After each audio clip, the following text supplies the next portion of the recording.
Así que vamos a iniciar esta sesión del panel de intervenciones de investigadores del proyecto. De lo que se trata fundamentalmente, estamos aquí presentes nosotros, solo más gente, ¿cuál?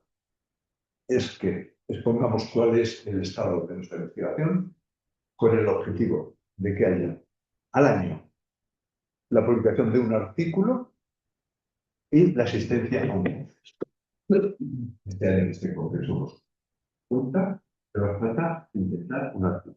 Luego haremos un libro conjunto.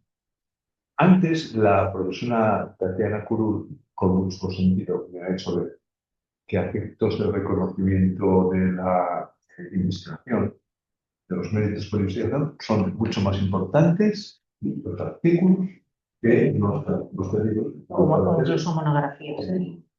Yo siempre tengo una nota divertida y es que en un sexenio, ese año yo tenía 5 monografías, entonces envié para ese señor 5 monografías. Y alguien se enteró y me llamó. Me dijo, peligro, que como peligro, si estoy dando 5 libros. Peligro, necesitamos artículos. Entonces tuve que retirar todo y mandarles artículos. Artículos, mucho más breve o de intensidad mucho más. Bien, dicho esto, entonces, no tenemos bien tiempo. Esto es un coloquio de amigos, pero amigos con una cierta actividad general. Eso es como cuando se intenta aquí en México, ¿no? Los sentimientos pero sin llorar, aquí hay los sentimientos y no llorar. Y de lo que se trata es que veamos cuál es el estado de nuestra. Según el programa, debería intervenir en primer lugar Natalia Muñiz Casanova. Pues tengo la gana. Totalmente. Y no la dejé en mucho tiempo. Un cuarto de hora, más o menos. No te preocupes. ¿Cuál es el estado de lo que estoy haciendo dentro del proyecto? Bueno, estamos en el grupo de licenciatura digital. Dentro de la licenciatura digital, mi intención es analizar la transición de los activos muy concretos, los activos que proceden del entorno del videojuego. Y decido un poco abordar esta cuestión fundamentalmente por dos motivos. El primero es que es un sector que conozco un poco durante muchos años. Trabajé como profesora para desarrolladores de videojuegos, que bueno, es un público muy entregado, ¿no? Tiene siempre muchas actividades, muchas dificultades. Esto me obligó a profundizar un poco en el mundo del videojuego, en su complejo régimen jurídico y también en su modelo de negocio. Y afecta mucho a cómo están configuradas algunas cosas desde la perspectiva jurídica. La bibliografía que consultaba me da un poco la sensación de escuchar esto con cierta ligereza, ¿no? Activos inadmisibles y punto. Entonces dije, bueno, creo que puedes ayudar aquí, ¿no? Puedes un poco ocuparte de poner un cierto orden en esta cuestión. En consecuencia, pongo el foco en los videojuegos y empiezo a pensar qué activos dentro de los videojuegos son susceptibles de transmisión de esta. Y yo me encuentro con licencias de videojuegos, las famosas skins, de las que luego hablaré un poco, con el contenido que genera el propio usuario del videojuego y que luego comercializa a través del videojuego. Me encuentro con saldos en cuentas de Steam. Me encuentro también con un foro específico, una red social específica que se crea en torno a Steam, ¿no? Los foros de Steam o las famosas discussions de Steam. Y lo primero, primera reflexión que yo quiero poner encima de la mesa es que estamos como ante un pequeño ecosistema. O sea, lo que está fuera, o sea, todos los activos los que venezolanos, GPS, saldos en cuentas bancarias, y todo lo que está fuera está dentro del videojuego, pero como un microcosmo y con unas complejidades que, bueno, voy a tratar un poco de analizar, buscando también vuestra opinión y vuestra visión de esta cuestión. Las licencias de videojuegos. Cuando esto, bueno, todos más o menos esto somos capaces de diferenciar cuando un jugador es hacer un videojuego, sea en formato físico, sea en descarga a través de una plataforma, lo que adquiere no es la gestión del juego, obviamente. Lo que adquiere es un derecho a utilizarlo. En los acuerdos de licencia para el usuario final, como una SEILA, para quienes estén familiarizados con el concepto o el término inglés, define la licencia como personal, no exclusiva, no transferible y irrevocable.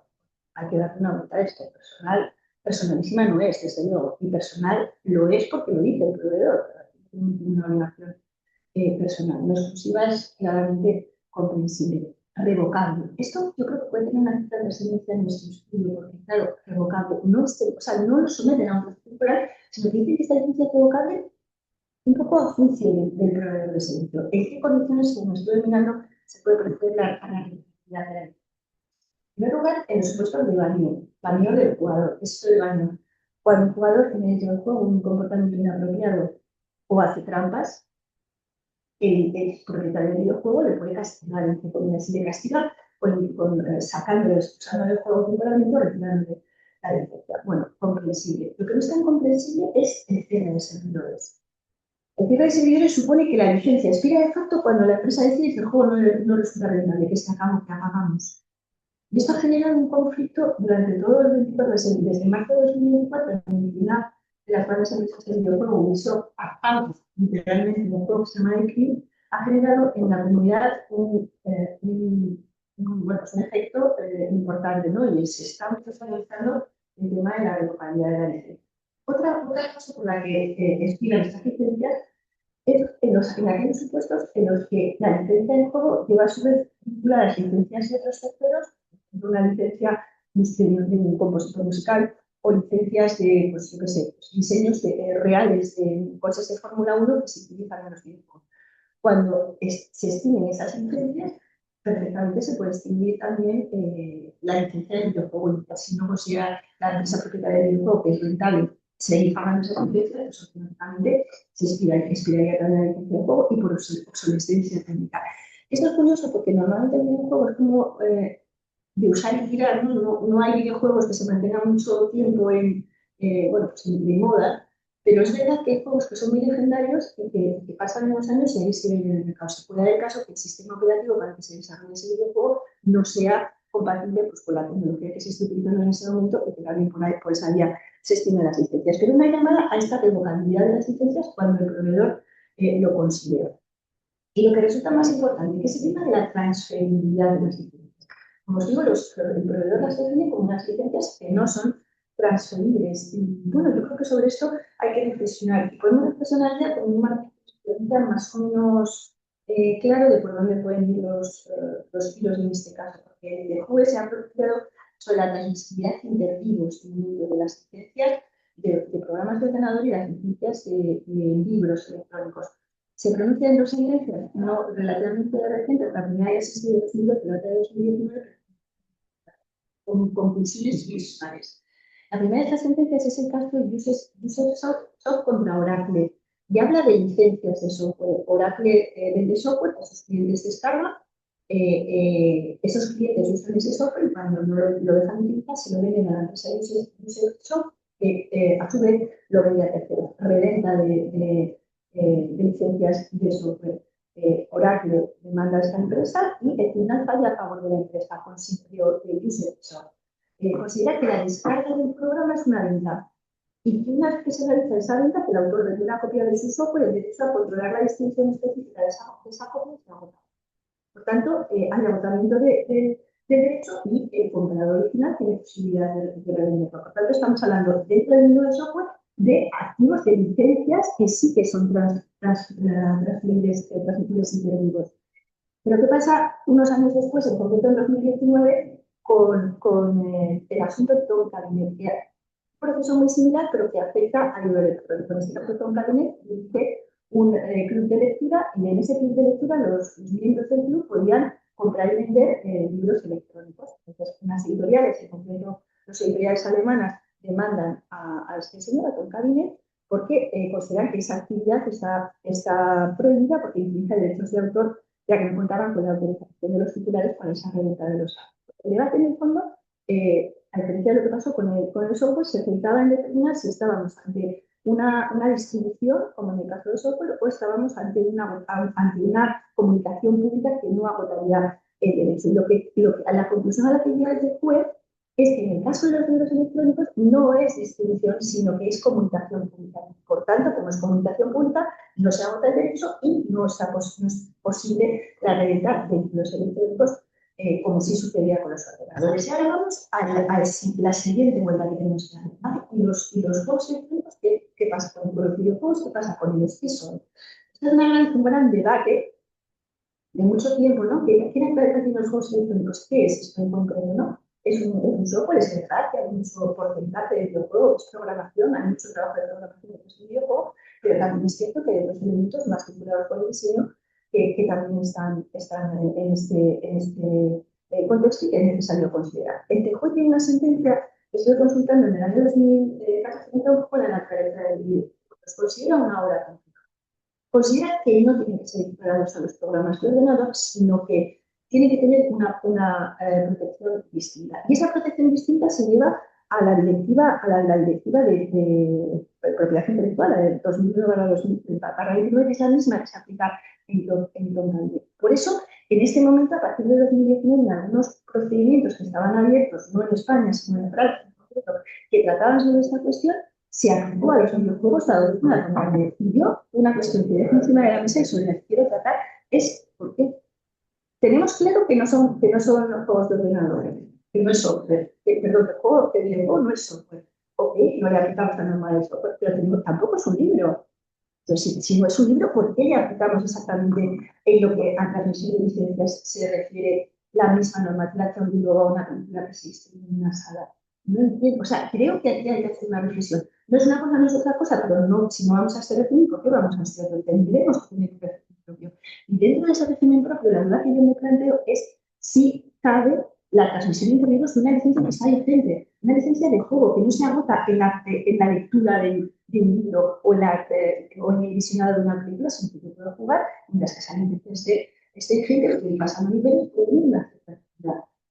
Yo, desde luego, creo que aquí cabe una reflexión sobre lo que está pasando con este régimen. Y además, de las siguientes dudas, si partimos, imaginemos, ¿no? Damos por buenas si partimos de que el videojuego no es transmisible intervivos, la licencia del videojuego no es transmisible intervivos, esto automáticamente nos lleva a que no sea transmisible mortis causa.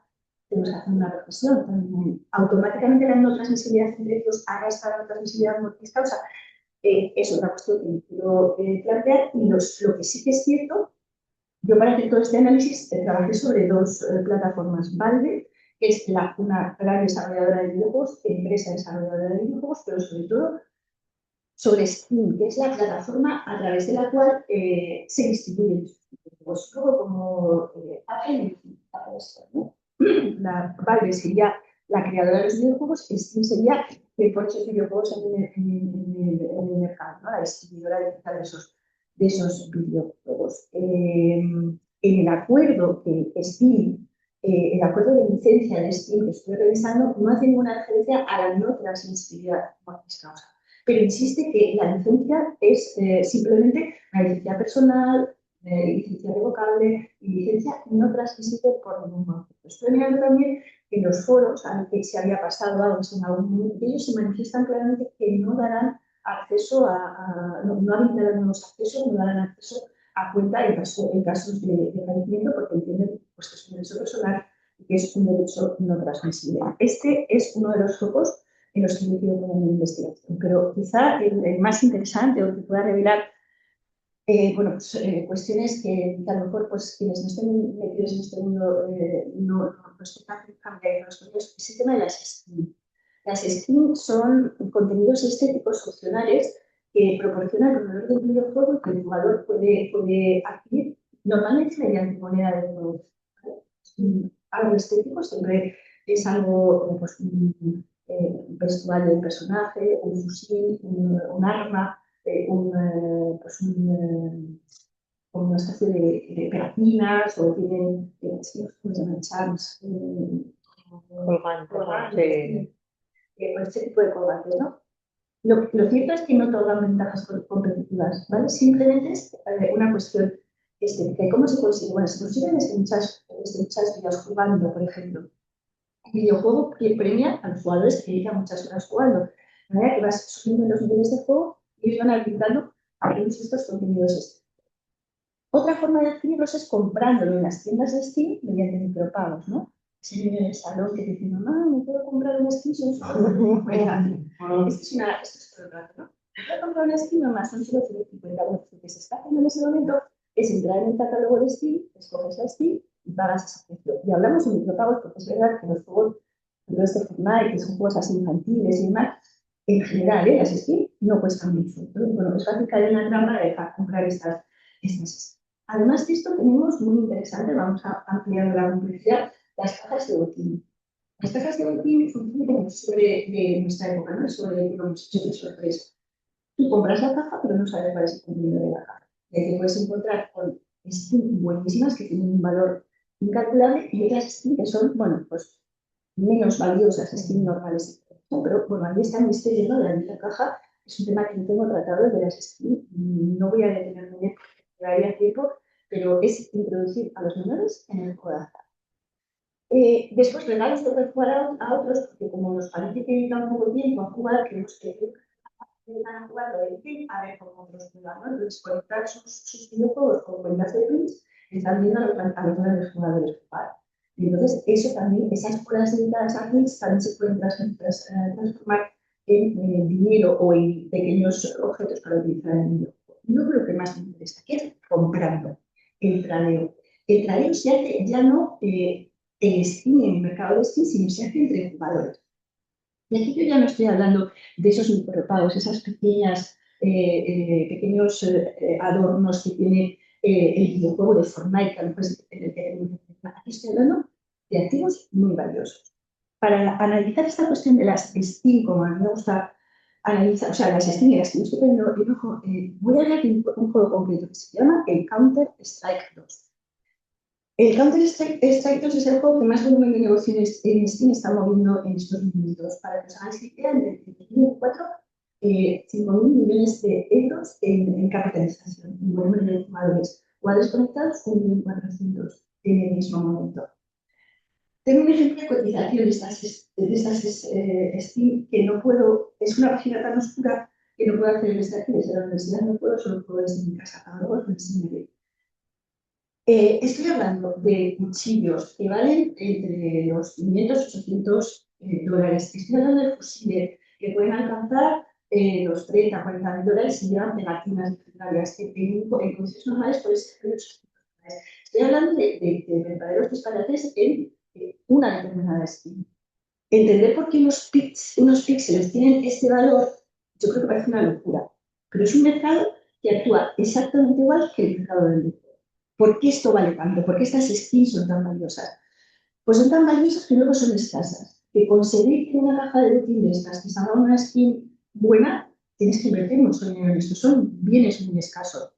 Porque además, fijaros que dentro del videojuego, estas skins tienen distintos precios, tienen distintos rangos de precio en función de su estado de conservación. ¿Cómo se mide esto? Pues cada skin, perdón, tiene un número de serie. Y ese número de serie determina si es una skin recién fabricada, si es una skin que lleva tiempo en el mercado, si es una skin usada o no es una skin usada. Y en función de esto, los distintos precios, os enseño luego, los distintos precios, los distintas skins tienen distintos precios en el mercado. Dependen del diseño también, diseño de grandes diseñadores o diseños, hay algunas aplicaciones que son aleatorias, ¿no? El diseño lo marca la aplicación. Y cuando esa aplicación es aleatoria, te da una que se llama las Blue Gel, que es imaginemos un cuchillo totalmente azul, esa skin, su valor aumenta por 10 o por 50. O sea, tiene un valor mucho más amplio. Lo que me resulta más curioso es las pegatinas. Si a una skin tú le pones una pegatina de un torneo legendario, torneos antiguos legendarios, esa skin se multiplica por 40.000 euros, 50.000 euros. Bueno, para saber cómo cotizan las skins, que existe un registro de skin en esta cuenta de Steam, tú tienes tu propio registro de las skins que tú postes. Esa cuenta de skin, tú puedes saber automáticamente cuál es su cotización. Hay páginas en las que pones tus datos de jugador y automáticamente te dan la cotización de tus skins, pero no a valor de Steam, sino a valor de mercado, porque hay mercados secundarios de Steam. El mercado de Steam es absolutamente volátil. Depende de muchas cosas, depende de factores del juego, pero depende incluso de que Valve, que es la propietaria del juego, que en principio es ajena a todo esto, cambie una regla del juego. Si Valve cambia una regla del juego, hace poco cambió una regla de los cuchillos y yo para los cuchillos en China. A ver, los cuchillos después dejan de tener determinado valor, ¿no? Entonces, si va a cambiar la regla de juego, esto se cae en el mercado. Dado el ingente volumen de dinero que se está poniendo también en este mercado, las STI, han aparecido inversores profesionales. Hay inversores profesionales que compran en STI y hay fondos de inversión, de momento no en España, pero sí en otros países hay fondos de inversión que se dedican a la compra y venta de STI. ¿Y a qué se debe esto? Pues a un mercado maduro. Un mercado ya que lleva mucho tiempo, ya no se ven como juguetes, se ven como activos, a la facilidad de salida, porque ya existen esos mercados secundarios en contra de las apetencias legales de STI. En estos mercados secundarios se están vendiendo estas STI y se están transformando la STI en dinero, convencionalmente, y a las actividades a su rendimiento histórico. En la cotización de STI, la gente que sabe manejarse en el mercado de las STI en su cotización, da rentabilidades anuales muy superiores a ese. ¿Y cómo vendemos la STI? La STI la podemos vender por dos vías. Uno, dentro del mercado de STI, una mega comunidad. ¿Qué pasa aquí? Bueno, esto es sencillísimo de hacer. Veo mis STI, marco la STI que quiero vender, le pongo precio, espero a que un comprador acepte mi precio. Cuando le acepta el precio, pues le doy a lo que confirmo la operación y STI marca su comisión. Quita su comisión y me ingresa en mi cuenta de juego el importe de esa STI. Pero las ventas interesantes se producen fuera de STI, porque son las que convertimos no en dinero de juego, sino en dinero profesional. Hay un mercado para hay un mercado en el que contra los principios de STI se están vendiendo estos activos que se convierten, o sea, se van siempre a cuentas de PayPal o se van a criptomonedas. Esto no es ciudad, o a cuentas de PayPal o a criptomonedas. ¿Y qué sucede si una persona fallece y tiene una inversión importante? Y no estoy hablando de ciencia ficción. Yo, obviamente, que soy una señora mayor que se enfada a esto llego porque tengo algo. Cuando yo hablo para las personas estas que me tienen al día de lo que está pasando en los videojuegos, por esto, lo que yo estoy diciendo, pues mira, me viene fenomenal, porque yo tengo un amigo, un chico normal de 30, estoy hablando de jugadores de 35, tengo un amigo que tiene 25.000 euros invertidos en STI. O sea, que no es ciencia ficción, que esto existe, ¿no? Y a ver, ¿cómo hacemos? Pues vendemos en el mercado de STI, o vendemos en este mercado secundario, que convierto en dinero, que me va a PayPal, o bien convierto en criptomoneda. Y esto hay que estudiarlo. Este tema de las STI hay que estudiarlo, porque ¿qué pasa con las STI?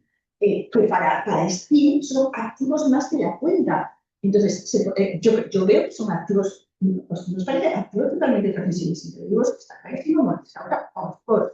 Pero si tú te vas a las advertencias legales de STI, lo que dice STI es que estos activos forman parte de su cuenta de STI, que es una cuenta personal, intransmisible, bla, bla, bla, bla, bla, bla, de manera que si falleces, si tienes claves de acceso, a STI le da igual que estés vivo o muerto. A STI no le importa que estés vivo o muerto, solo le importa que tengas claves o no. Hace una advertencia, las claves no se comunican y a partir de ahí tú usas las claves. Por tanto, alguien fallece, este amigo de mi amigo fallece con sus 20.000 euros en STI y si tienen las claves de acceder y si no tienen las claves te pegas por un muro. Te pegas por un muro, que justamente yo creo que hay que llegar aquí, pero sale un palo. O sea, no es fácil resolver esto. Pero bueno, yo creo que desde el punto de vista jurídico, uno de los retos que me planteo es poner el ordenado.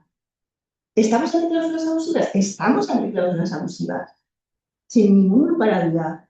Veamos, es que sigamos, vemos los saldos de las cuentas de STI. Es esa cuenta en la que está todo, ¿no? Están las STI que tengo, están las licencias que tengo, están los dineros que tengo para jugar en la cuenta, pero no se me puede fallecer y tener dinero en la cuenta de STI. ¿Qué pasa con esto? Ese dinero que está en la cuenta de STI, que procede de traspasos de dinero real, normalmente procede de traspasos de dinero real, de traspasos de dinero prepago o de ventas de STI, o de ventas de una STI a través de la plataforma.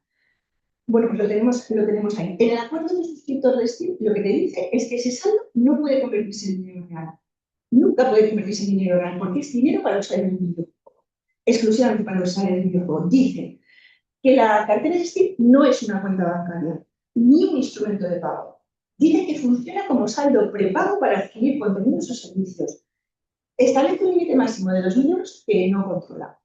Puedes tener el dinero que quieras. Dice, yo diría que más de 2.000 no, pero bueno, 2.000 ya está bien. sea, pero más de 2.000 no. Que únicamente existen esos 2.000 euros como máximo se podrán utilizar en comprar videojuegos, en comprar planos, o sea, el hardware también puede ser, en comprar skin, bueno, tipo de cosas, ¿no? Pero no constituyen, se dice, no constituyen derecho de propiedad personal. No tiene un valor fuera de Steam, ni puede convertirse en efectivo. Y dice, los fondos de la cartera de Steam que se consideren propiedad no reclamada, claro, cuando fallecía alguien se dejan los fondos, como puedes acceder en propiedad no reclamada, se podrá acceder a la autoridad competente, que entiendo que serán ellos. ¿Quién es la autoridad competente? A los fondos de Steam. Veamos. ¿Qué pasa? Cuando alguien fallece, pues sale en cuenta de Steam. Volvemos al mismo recurso. Cuenta personal, cuenta intransferible y los herederos acceden exclusivamente en la medida en la que tengan las claves. Si no tienen las claves, no tienen acceso. Pero es que si tienen suerte y tienen las claves, acceden a un dinero que solo pueden usar en un videojuego. 2.000 euros que solamente puedo usar en videojuegos de los que no tengo licencia. Si no ponemos puristas porque no tengo el juego, o sea, están muertos, ese no es el juego. ¿Qué hacemos con esto? No hay solución ahora mismo. O sea, la única solución, que son listísimos los de la comunidad, la única solución es compro con ese saldo una skin de las buenas y las vendo fuera del mercado. Única manera de hacerse con este saldo, que son 2.000 o vete a saber, porque no controlan nada. Más cosas que tenemos interesantísimas en este microcosmos, que es el videojuego, el contenido generado por el propio usuario. Os explico un poco. Hay videojuegos que permiten en un momento determinado a los usuarios que sean ellos los que hagan sus propios desarrollos de estas cositas, de armas, de vestidos, de un circuito de coches en un videojuego de coches, que pueden hacer sus propios desarrollos que luego se comercializan a través de la plataforma. Esto empezó siendo un pasatiempo. Se inicia como pasatiempo, pero muchos de mis alumnos viven de esto, viven de hacer este tipo de desarrollos. El funcionamiento varía según la plataforma, pero generalmente es el siguiente. La plataforma te ofrece el lenguaje de programación, te ofrece los medios para que programas. En unas ocasiones son muy sencillos y cualquier jugador un poco avanzado con estas cuestiones puede programar. En otras ocasiones ya son más complejos y exigen un cierto conocimiento, ¿no? Tiene que ser programables bajo más profesionales. Una vez que creas el objeto, lo subes a la tienda y la tienda lo comercializa. Hay ocasiones, por ejemplo, en el Counter Strike, este que os digo, que se mueve más dinero, para que eso que tú desarrollas pase a la cuenta, te exige o bien que la comunidad te vote y te admita, o bien que los propios desarrolladores profesionales de Valve te den el visto bueno al videojuego, ¿no? Si te dan el visto bueno, esto se va a la tienda de Steam y ahí los jugadores pueden comprarlo. Y al desarrollador, en este caso Steam, de todas las ventas que se hace, le liquidaría un porcentaje. Steam, por ejemplo, se queda con el 75% de las ventas. Y a los desarrolladores les da el 25% en concepto de comisión. Varía, ¿eh? Roblox paga más, pero varía un poco. Pero el procedimiento es muy sencillo. Por supuestísimo, en mi opinión, archivos transmisibles, intervivos y mortificados. O sea, los derechos de propiedad intelectual transmisibles, intervivos y mortificados. O sea, lástima que, en mi opinión, no coincida con la de Steam nuevamente, que vuelve a decir que todos esos desarrollos, bueno, pues tienen digamos, con su enlace, ¿no? con su propia cuenta. En el caso concreto de este Counter-Strike, además se acaba de producir ahora, justo en noviembre, un cambio súper relevante, y es que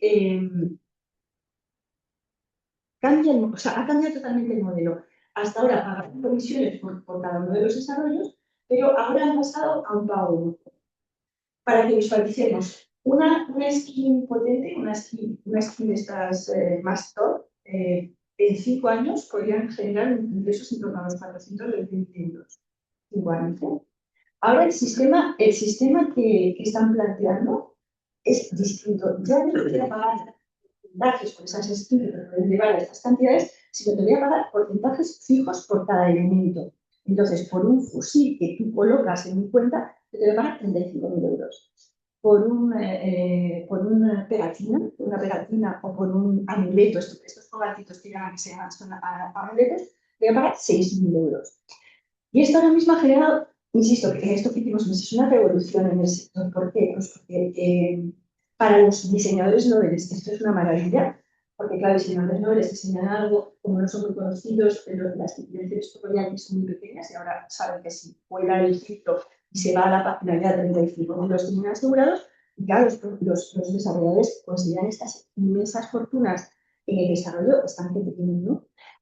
A nuestros efectos que es completamente distinto, porque claro, si estamos hablando de royalties que se pagan, efectivamente, esto es susceptible de transmisión mortista. O sea, si no estamos hablando de royalties y lo que hay es un pago fijo, aquí no tenemos un sanitario, pero sí que tendríamos que analizar acciones de los herederos para un poco exigir esa retribución equitativa, ¿no? Que fija la ley de propiedad intelectual. ¿Por qué si yo antes ganaba 400.000 euros, siento que tú te estás lucrando, ahora le pagas 75.000 y te quedas tan contento? Derechos de resolución equitativa que pueden tener los propietarios de esa. Y ya por último, bueno, aquí no me voy a detener, foros de Steam, que es una microcomunidad, microred social que existe dentro de Steam. Se llama las Discussion de Steam, que son el corazón de la comunidad, que es donde los jugadores hablan. No hay un solo foro, hay múltiples foros. Foros en los que se llaman puntos de encuentro, ¿no? Los puntos de encuentro de cada juego. Cada juego tiene su foro dedicado y ahí los jugadores van contando qué cosas le pasa, qué pasa en este nivel, qué pasa en este otro, cómo saltas aquí, cómo saltas aquí, ¿no? Después hay discusiones generales para hablar de la plataforma, para compartir noticias de la plataforma. Muchísima empresa que no presta Steam, o rivales, sino que prestan a los propios usuarios para problemas y problemas técnicos que se encuentran en las aplicaciones, anuncios. Bueno, la participación en los foros al final es como en cualquier red social, pero es lógico que una persona que no se ha distinguido por su jugador llega a los 35 años y a lo mejor tiene una imagen dentro de esa red social que también le interesa conservar. Por tanto, estos derechos no patrimoniales también los tenemos en un videojuego. Bueno, pues hasta aquí mi exposición. Y bueno, lo único que quería es transmitiros bueno, que aquí hay materia de estudio que yo me veo un poco superada, porque es que aquí hay que manejar sucesiones, hay que manejar propiedad intelectual, hay que manejar propiedad, o sea, derecho digital, ¿no? Y que creo que haríamos también un trabajo importante si ponemos foco en este tipo de cosas que son muy desconocidas. No sé si los conocíais el funcionamiento de esto, pero bueno, hay que trabajar. Y este es un poco el tema que yo abordaré con vuestra ayuda, seguramente. Muchas gracias, profesora Natalia Muñiz. Como ha habido algunas personas que se han conectado, me gustaría hacerles partícipes de que estamos presentes la profesora Natalia Muñiz, que acaba de intervenir, que es profesora ayudante doctora de Derecho Civil en la Universidad de Oviedo y que participa en este proyecto en la línea de los activos de carácter digital, de la herencia digital fundamentalmente, y que nos ha expuesto muy brillantemente y con mucha sugerencia todo lo relativo a los videojuegos y más que tiene que decir. Yo tendría una pregunta que hacerles, pero les advierto a los que se conectan desde fuera que si quieren intervengan en el chat y que si son tan amables de también que podamos darles personalmente, pues no hace falta, que se conecten en el chat. Si les parece, hacemos un pequeño turno de intervención por si alguien quiere hacerlo. Yo tengo una pregunta. Me llama mucho la atención algunos aspectos. A ver, el gran problema de la herencia digital, no tanto del testamento sobre herencia digital, de la herencia digital es el impacto económico concreto. La profesora Natalia Muniz nos ha hablado a veces de impactos de bastantes miles de euros. Claro, que medido en términos de herencia no es en absoluto nada diseñable. ¿Cuál es el impacto concreto? Bueno, aquí hay una clasificación en función de, o sea, el volumen más alto digamos, de líneas de inversores está entre los serios y los pequeños. Ahí está el mercado más numeroso. Claro, si estamos hablando de niños que dejan de jugar a los 18 años, no es un dinero, o sea, no es una cantidad de dinero importante, pero claro, esos niños estamos como en las primeras generaciones de los que han llegado a los 30 jugando, y ahí hay dinero. sea, ahí hay cuentas, o sea, un porcentaje, tengo los datos, y lo que pasa es que no pensé que eran relevantes. Hay un porcentaje muy grande, muy bien grande entre los 0 y los 40.000, entre los, no, entre los 20 y los 40.000. Hay un porcentaje muy grande de jugadores en estas franjas de edad que os comento. Y luego están, hay otra franja intermedia entre los 40.000 y los 100.000, y luego están lo que llaman las ballenas. O sea, mi amigo os digo que tiene esos 20.000 euros. Y cuando está pasando estas cosas, lo que está explicando, entró en un inventario, hay mucha gente que tiene esto. El que más dinero tiene ahora mismo es un tipo que tiene 3 millones de euros en Steam. Está en datos, se supone que será objeto o algo así. Esto está en abierto, o sea, yo no sé, o sea, yo si no es a través de ellos no tengo claves para ver esto, pero ellos pueden saber, hay determinados momentos cuando tú pides el inventario que se abre, que se ve quién tiene qué, y desde luego en este rango, claro, y esto, el tema es que irá a más, porque los inventarios es que no son mágicos de videojuegos, que son ahora el Fortnite que juegan todos los niños es el paso previo al Counter-Strike. El Fortnite ya ha habituado a los niños a jugar con skin, ha habituado a los niños a las cajas, a los sobres sorpresa, y de ahí pasan al Counter-Strike, y ahí es donde están los dineros, no en el Fortnite, pero evidentemente, quiero decir, lo normal será que el niño deje de jugar a los 17 y no te paga, pero los que continúen jugando, los que sigan jugando y están en este mercado, especialmente cuando empiezan a hacer esto que ahora mismo, bueno, pues lo saben ellos, lo sabe el grupo de jugadores de 30 y más que están jugando esto. Cuando esto se extienda y los niños empiezan a saber que con esto pueden hacer dinero, no sé lo que puede pasar. Yo no veo tan claro, por ejemplo, yo no veo tan claro que los de 18 años, si ya han empezado a ganar dinero, aunque sea poco, lo Sí. dejen, ¿eh? No lo van a dejar. Al contrario, o sea, yo lo- veo que con 18 años es dinero fácil, sería yo quizá la primera que diría, oye, Sí, o sea, no es tan, a ver, que encontrar un arma o encontrar un cuchillo que tenga este valor sí, el azul ese que has de dicho. azul, eso requiere haber abierto muchas cajas y gastarse mucho dinero, gastarse un buen dinero. Pero es que es adictivo, es que estamos partiendo de que la base de todo esto es un juego de azar. Sí, pues digo que incluso los niños da igual, Sí, de puede 10 a ser. 18, Pero bueno, como yo lo ahora veo con la mi hijo con unas cartas. puede haber una cuenta de 30 miles. Y lo que es cierto es que deja de ser un fenómeno de la adolescencia y pasa a ser el fenómeno de los Robinsons digitales, que esto funciona de una manera increíble. Porque antes era de frikis y hoy en día es de gente alternativa. Y son gente con disposición económica, con cierta fijación en estos modelos de conducta y que desde luego va a tener un impacto sin ninguna duda práctico fuerte en la materia de la herencia digital. Porque claro, y ha suscitado un tema, a mi juicio, de un enorme interés, que es la falta completa de sintonía entre las normas entre privados, que es las que imponen las grandes compañías, las normas legales inexistentes y una práctica que lleva consigo que siempre que consiga un sujeto el acceso, le trae absolutamente igual lo firmado, lo de sin firmar. Pues se trata de eso, esa es la cuestión, ¿no? Entonces, que digan, hombre, es que la licencia es intransferible. Bueno, por puedo decir que soy Napoleón. Es que da exactamente igual, le puede decir lo que quiera. De hecho, la licencia se transmite o no se transmite. Efectivamente se transmite porque el sujeto que no es el que la tenía originalmente puede tener acceso. El problema es tener acceso. ¿Es transmisible el patrimonio que uno tiene en estas cajas de móvil o en los kits y tal? Bueno, es un problema de disponibilidad. El acceso depende de la disponibilidad, ¿no?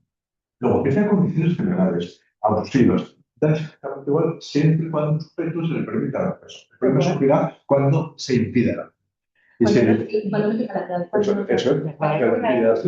En ese caso, yo creo que van a empezar a existir, sin ninguna duda, acciones legales que permitan, incluso, por las cuestiones de asociación de usuarios. ¿Para qué? Para romper las barreras de la imposición ilegítima de normas por las grandes compañías. Por tanto, claro, tenemos estas dos vertientes que son muy bien, ¿no? ¿Tenemos alguna cuestión más sobre la profesora Tania? No parece que haya ninguna intervención. Si alguien quiere intervenir, que levante la mano y que le damos Levante la mano y con todo gusto. También hay que decir, porque nos ha dicho Ana Pediel que no tiene acceso posible en estos momentos. Si Ana Pediel no tiene acceso posible, que igual sucede, nos ha enviado en cambio su trabajo con la idea que volvemos a repetir, de que ponemos en disposición ahora el estado de avance de las investigaciones que están realizando los miembros de esta parte del proyecto, con el objetivo de que una vez al año al menos publiquemos un artículo y una vez al año al menos partiremos a un congreso. Este es uno de estos. Profesor Durán, tenemos a Ana conectada, no sé si... Estupendo, ¿vale? Por favor. Sí, ahora mismo le facilitamos el micrófono un segundito. Ahora, ya. Hola. Muy buenos días. Te escuchamos, Ana. ¿O no te escuchamos? Vale. Ahora sí. Gracias. Te escuchamos. Bien. Mucho gusto. Es que no había forma de conectarme. O sea, se ve que había cogido una identidad equivocada y no había forma. Estaba todo el rato en un bucle Zoom y no podía conectarme. Bueno, pues mucho gusto de saludarles. No sé si han podido compartir alguna publicación que vayan a realizar o qué actividades van a...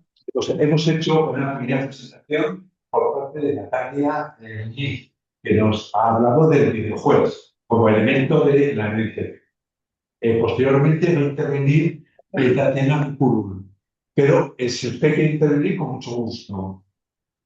Y si no, pero me hacemos la atención. Sí, sí. No se preocupe.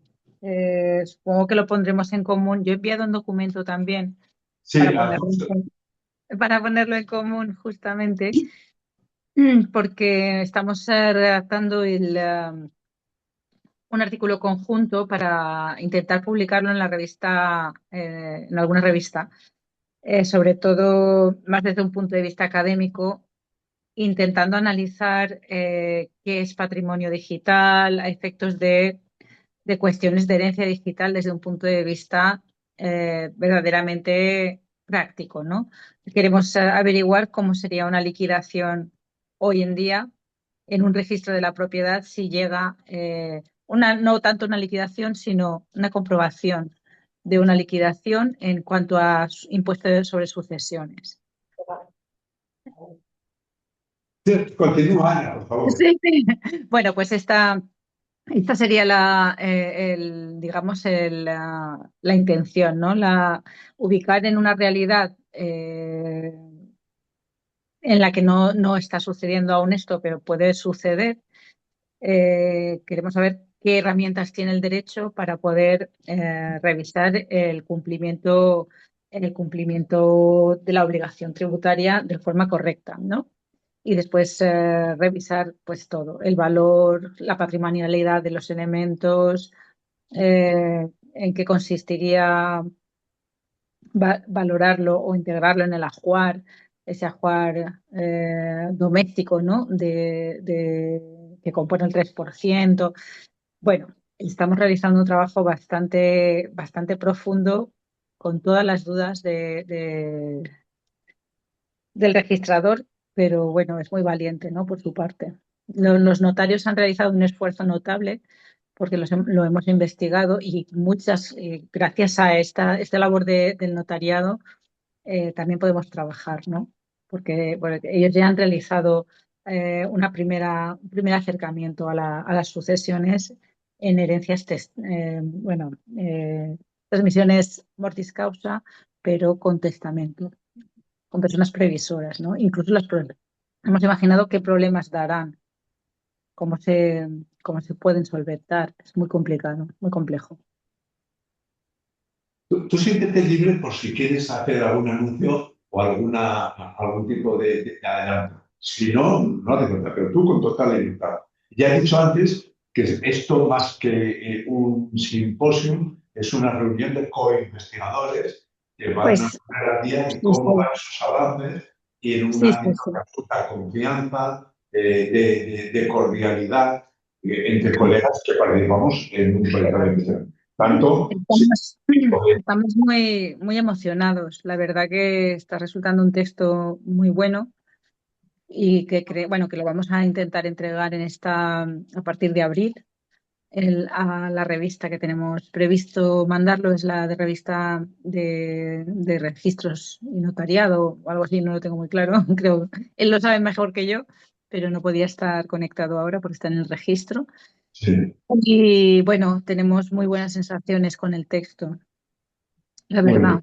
bien, Tendríamos este avance. muy bien. Entre tanto, la profesora Tatiana Kukurul nos va a hablar. La profesora Tatiana Kukurul es profesora de la UOC, es agregada, ¿no? Sí. Y está en 10 años de las muy exitosas acreditaciones. Es una persona que pertenece muy al corazón del equipo. ¿Nos va a hablar de? El derecho al olvido en lo que es la era digital. ¿Vale? Tiene la palabra. Bueno, a ver, se trata de un tema que, bueno, el derecho al olvido se ha hablado mucho, pero bueno, con todo el tema digital, pues parece que este derecho al olvido todavía pues, se alargará más, ¿no? Entonces, para empezar, debemos situarnos un poquito en el centro de la colisión que existe entre lo que es el derecho y la tecnología. ¿Vale?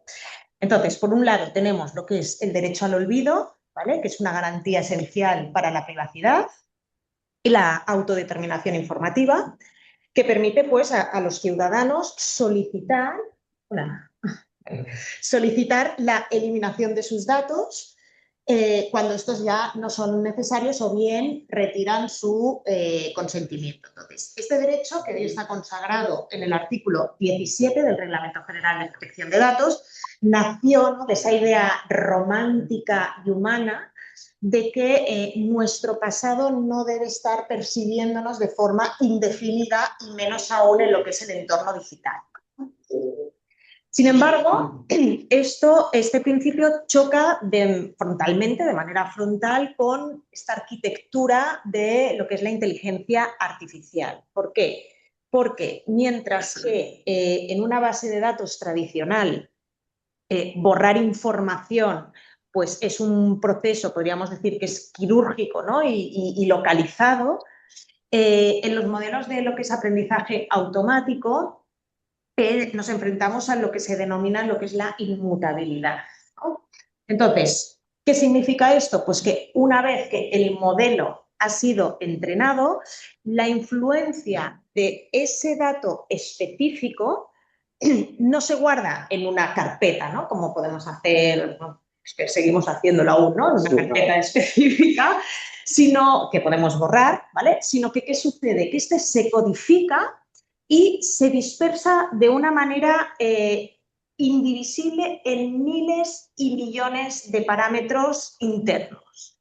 Entonces, aquí es donde justamente se produce este choque entre lo que es el derecho y la tecnología.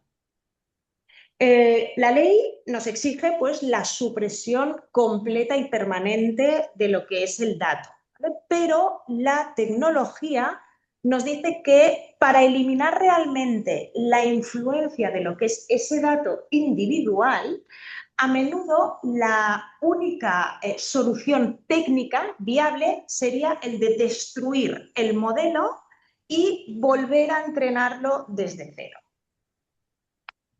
¿Qué sucede? Pues que para los grandes modelos fundacionales este proceso, ¿vale?, es totalmente prohibitivo, ¿vale?, en términos de tiempo y en términos económicos, ¿vale? Entonces, aquí es donde se crea esta tensión legal entre ambos. Por tanto, ¿cuál es el núcleo de mi investigación? Aquí surge una pregunta crucial que es la que definirá el futuro de lo que es la gobernanza algorítmica, ¿no? Y ¿es jurídicamente exigible que un sistema de inteligencia artificial desaprenda lo que es la información personal? Entonces, si la respuesta es afirmativa, nos preguntamos, ¿cómo podemos armonizar lo que es una normativa rígida con una tecnología que por diseño tiende a lo que es a recordar? Vale, entonces, aquí para profundizar en lo que es este conflicto, debemos entender la barrera física y matemática que impide el cumplimiento de lo que es el derecho al olvido. ¿Vale? Existe fenómeno de la inmutabilidad y también lo que se conoce como la caja negra de la inteligencia. Entonces, a diferencia de un archivo o una base de datos tradicional, ¿vale? Donde he dicho antes, ¿no? Que la información pues, está localizable y es sesgada. ¿Alguien me está preguntando? A ver, alguno de los presentes tiene el micrófono abierto. Convendría cerrar los micrófonos porque a veces se cuelan conversaciones. Puede acceder a nuestra página web www.registromercantil. Ahí. Ahora. Seguimos. Bueno, lo que decía, ¿no? Que mientras que en los datos tradicionales la formación pues, está localizable y sesgada, en lo que es en el aprendizaje automático, los datos de entrenamiento se fijan en una estructura interna de lo que es el modelo que queda codificada de una manera que está distribuida y es indivisible en una red que es inmensa de parámetros. Entonces, es decir, que aquí lo que sucede es que el dato en sí no se guarda, sino que lo que hace es que se transforma en una traza estadística que altera lo que es sutil, de forma muy sutil todo el sistema. Entonces, esta complejidad es lo que genera opacidad algorítmica o también lo que se denomina la caja negra. Entonces, el problema reside en que cuando un algoritmo alcanza ese nivel de sofisticación, sus procesos internos resultan opacos incluso para los propios creadores. Es decir, incluso los propios creadores ya no pueden seguir esa traza. Entonces, ¿qué sucede? Pues que si un interesado solicita la supresión de sus datos, resulta computacionalmente inviable que rastrear con exactitud, ¿vale?, dónde se encuentra ese dato en concreto. Entonces, desde una perspectiva técnica, la única forma de garantizar una eliminación absoluta y certificable es mediante el reentrenamiento total del modelo, excluyendo ese dato específico, ¿no? Ya he dicho antes que para estos modelos fundacionales esta solución es inviable, ¿vale? ¿Por qué? Porque requiere, por un lado, meses y meses de computación y, además, por otro lado, temas económicos, ¿no? Son costes multimillonarios pues, que hacen inviable satisfacer todas las solicitudes individuales que pueden estar llegando de forma recurrente, ¿no? Entonces, esta rigidez estructural que se forma no solo dificulta lo que es el borrado en sí, sino que además puede perpetuar sesgos históricos e información inexacta que lo que ha hecho el modelo es memorizarlo y que debido a su inmutabilidad son extremadamente difíciles de corregir sin comprometer lo que es la integridad de todo el sistema, ¿vale? Por tanto, es posible que un propio modelo aprenda cosas que no son verdades, ¿vale? Y tirar para atrás esto es casi imposible. Entonces, ¿cómo trasladamos lo que es este conflicto al terreno de las normas? Aquí el marco jurídico se ve obligado a interpretar derechos tradicionales en lo que es un terreno tecnológico hostil. El derecho al olvido, tal y como lo conocemos, no es un derecho absoluto ni ilimitado, sino que es en esencia un ejercicio de ponderación de intereses. Se ha estudiado jurisprudencia y especialmente en lo que es en el caso de Google Spain contra Mario Casteja.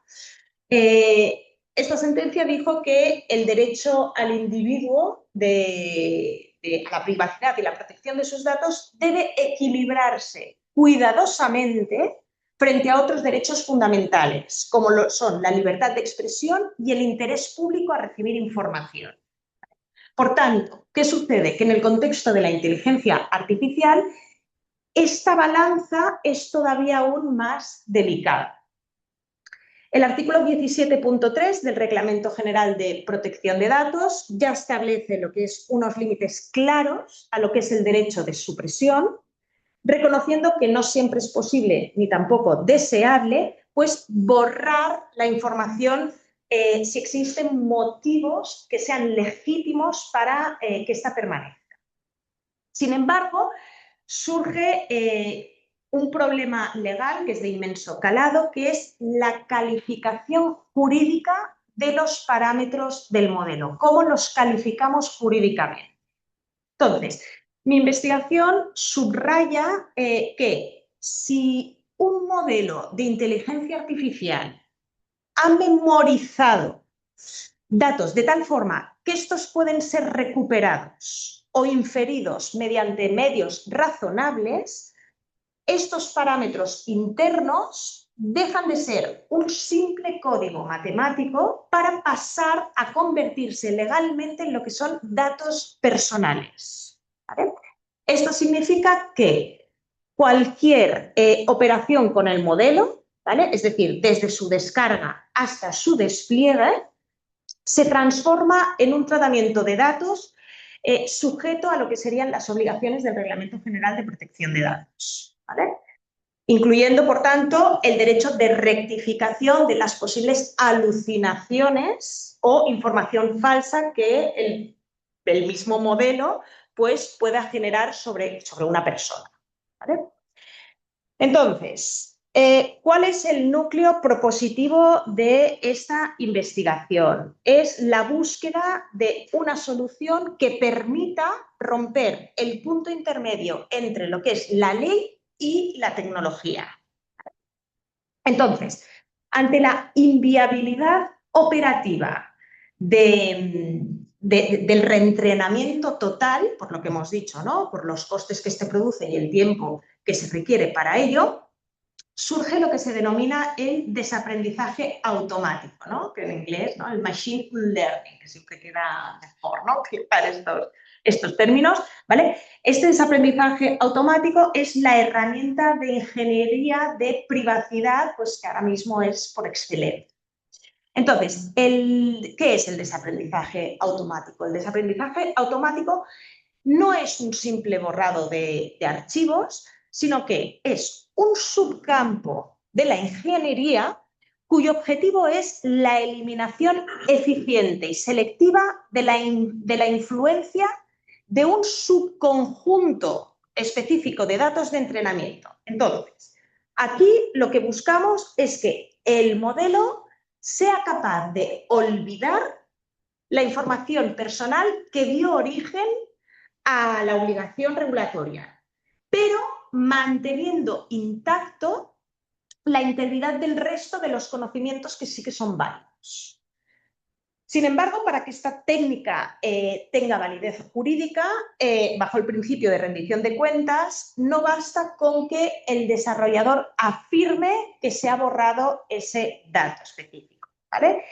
Mi análisis destaca la necesidad de que haya un olvido que sea certificable, ¿vale? Es decir, que el proceso debe ser auditable y el modelo resultante debe demostrar que es funcionalmente equivalente a uno que jamás hubiese sido entrenado con ese dato específico. Entonces, este avance nos obliga a plantear lo que es una evolución del estándar jurídico de lo que sería el derecho al olvido, ¿no? Es posible que debamos transitar desde la exigencia de lo que es una eliminación física hacia un estándar probabilístico de lo que es el olvido. Entonces, bajo este nuevo paradigma, el cumplimiento se alcanzaría demostrando la imposibilidad certificada de reconstruir o utilizar el dato personal dentro de lo que es el modelo. Entonces, aquí es vital, no obstante, ser rigurosos, ¿vale? Debemos distinguir entre lo que es el desaprendizaje real de lo que yo llamo lo que es el olvido aparente, ¿vale?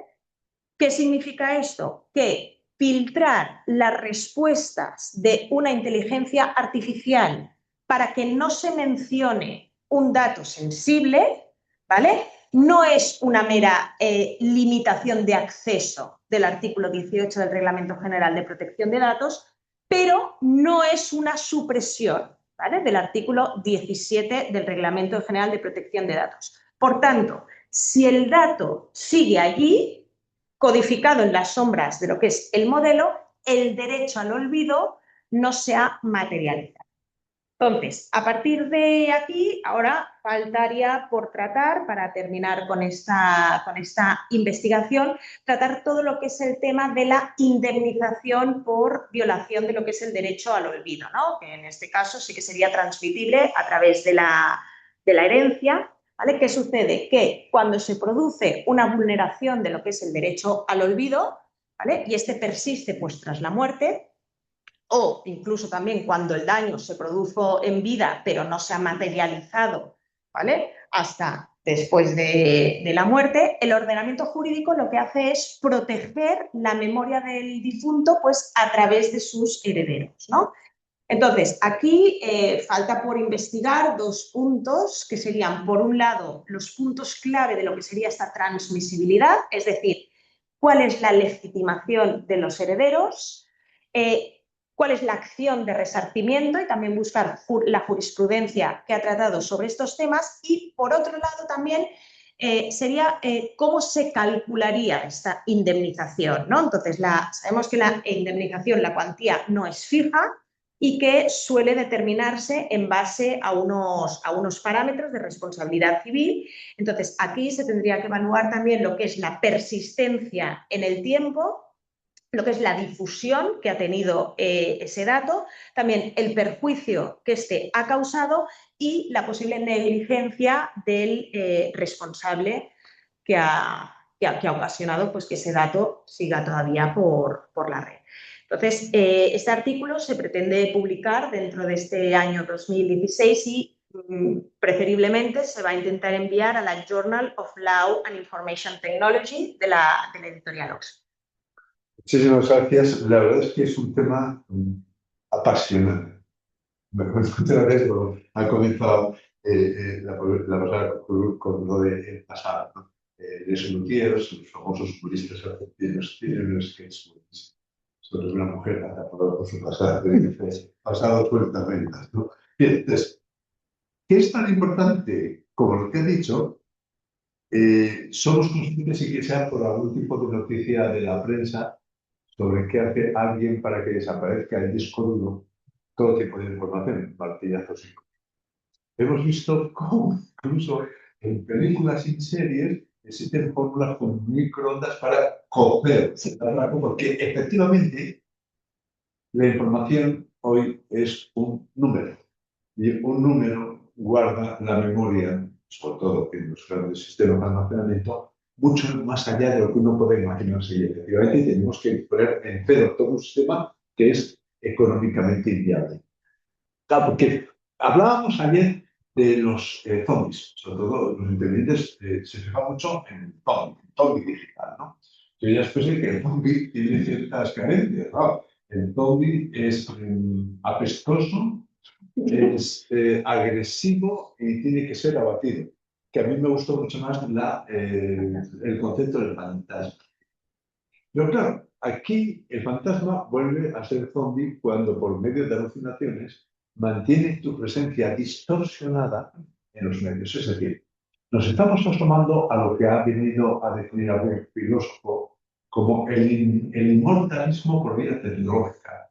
El problema no es que uno tenga derecho a morir como tristemente de relaciones permite, sino que es que el que ha muerto de manera natural no se le permite desaparecer en las redes. Y por tanto continúa un vestigio, continúa una secuela que puede ser muy perniciosa. Porque claro, el derecho al olvido tiene la componente de interés personal acerca de arrepentirse de lo sucedido y el hecho objetivo de que la historia no se pueda reescribir. Bueno, algunos la pretenden escribir, porque directamente con alta frecuencia, ¿no? Y entonces, cuando uno le pone a la memoria apellidos, malos, como pasa, pues no come la plata, ¿no?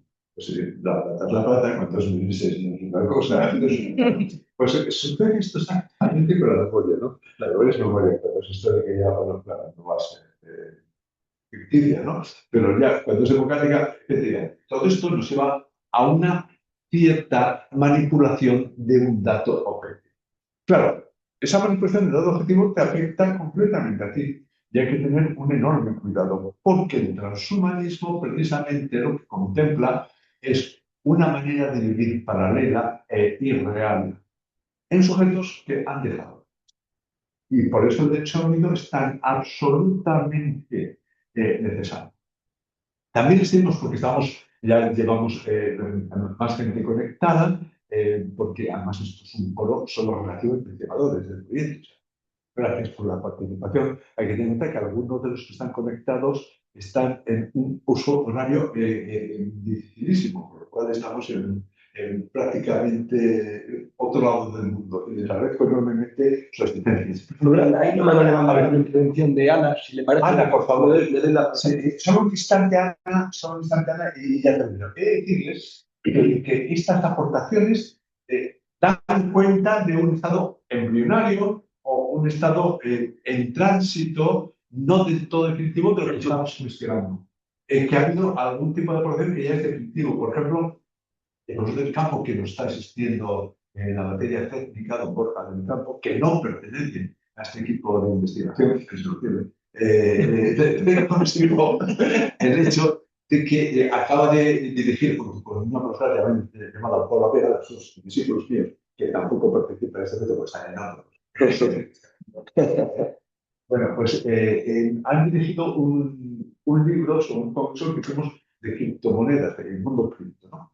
Y del reglamento europeo sobre la materia, sobre todo de las monedas digitales. Y en su preámbulo, bueno, su prólogo que hice yo, me lo encargaron, ya consta la existencia de este proyecto y una específica relativa a los cripto como elemento muy importante en posibles patrimonios, ¿no?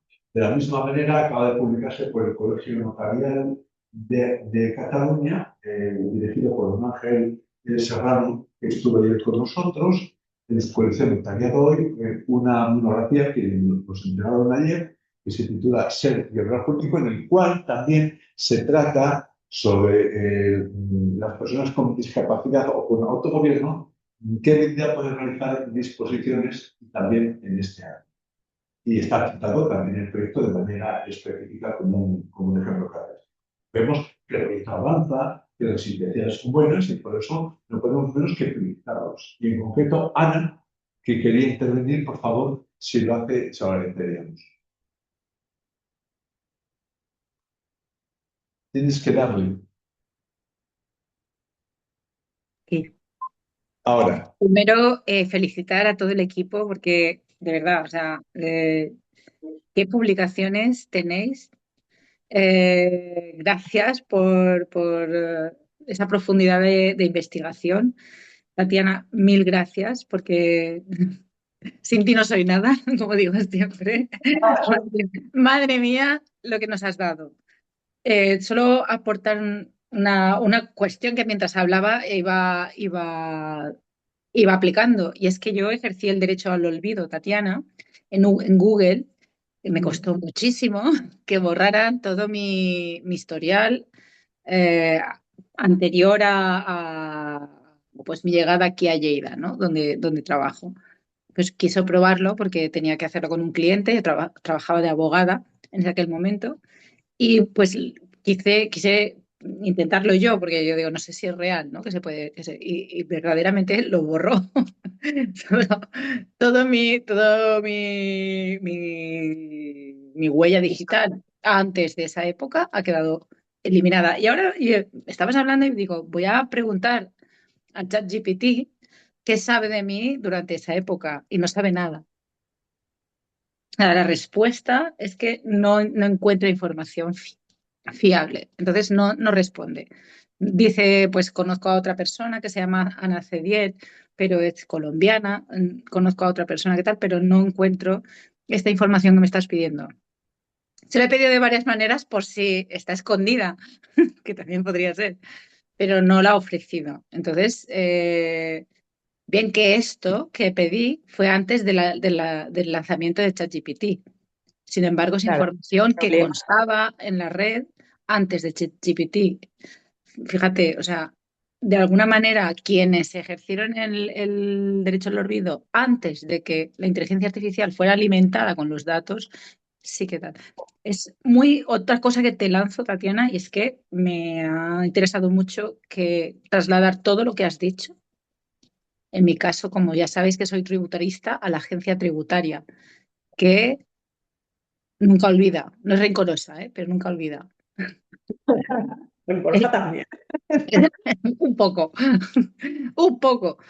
Pero no existe este derecho al olvido en ningún aspecto en la agencia tributaria. Hay un derecho de prescripción, ¿no? Se prescribe el acto, la, prescribe la obligación.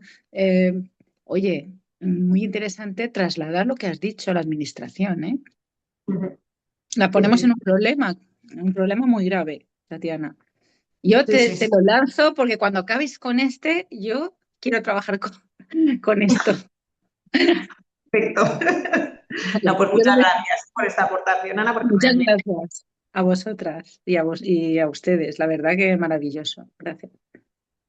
Muchas gracias, Ana. La verdad es que una vez oído tu aportación y lo que antes has precedido, aquí puede ser una cosa parecida con el derecho a la rectificación, que consta como tal, pero claro, la prensa sabe tratar adecuadamente. Simplemente te publica la primera rectificación, insiste en las noticias a un nivel tal que o tú eres profesional en tu propia rectificación o te das por vencido. Claro que en el derecho al olvido pues, es una cosa parecida, porque no podemos olvidarnos de que hay una red visible, pero hay una red oscura. Y en esta red oscura se alojan datos, perfiles, incluso historias a las que no tenemos acceso sobre nosotros mismos y que luego de manera sorprendente pueden aparecer en cualquier momento. Claro, este derecho al olvido es un derecho al olvido de la transmisión de datos sobre ti respecto a ti mismo. Claro, has preguntado a la inteligencia artificial, pero la inteligencia artificial tiene como principio esencial contestar siempre, nunca decir verdad. Y esto en el terreno jurídico es tan sencillo como que le pidáis sobre una materia que si no domina se empieza a inventar sentencias con gran estilo.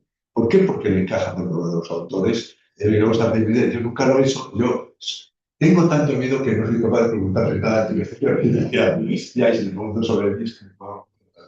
Entonces, en virtud de esto, lo que hago yo o lo que hacen otros es de preguntar.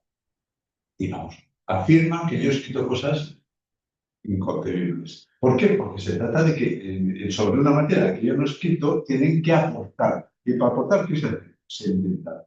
Efectivamente, tenemos un problema de acceso a redes casi neuronales ocultas, oscuras, que en cualquier momento pueden aparecer. Y por eso que investigamos esto es importantísimo. Esto ya es una materia no patrimonial como antes, que es fantástica, sino puramente personal. Pero tan personal que no sabes si es de tu persona o de tu presencia virtual en redes, con un tipo de significación que incluso tú mismo puedes conocer. Es decir, el inmortalismo, pero ya no de fantasma, sino de zombie. Ese zombie sí que a tu propio zombie. ¿Alguien más quiere intervenir? ¿Alguna cuestión más? Yo os agradezco muchísimo vuestra presencia. Vemos que esto funciona, que estamos en marcha y que hay que continuar porque a este proyecto se llegan otros y formamos un cuerpo que no podemos de ningún modo despertar. Primero por su calidad, segundo por su innovación y tercero porque es una eficacia para todos. ¿De acuerdo? Pues aquí lo dejamos y muchas gracias. Gracias, Ana. Gracias, a Vila, Marisa, todos los que han intervenido desde la distancia. Muchas gracias, Natalia. Muchas gracias, Tatiana. Muchas gracias. Adiós. Adiós.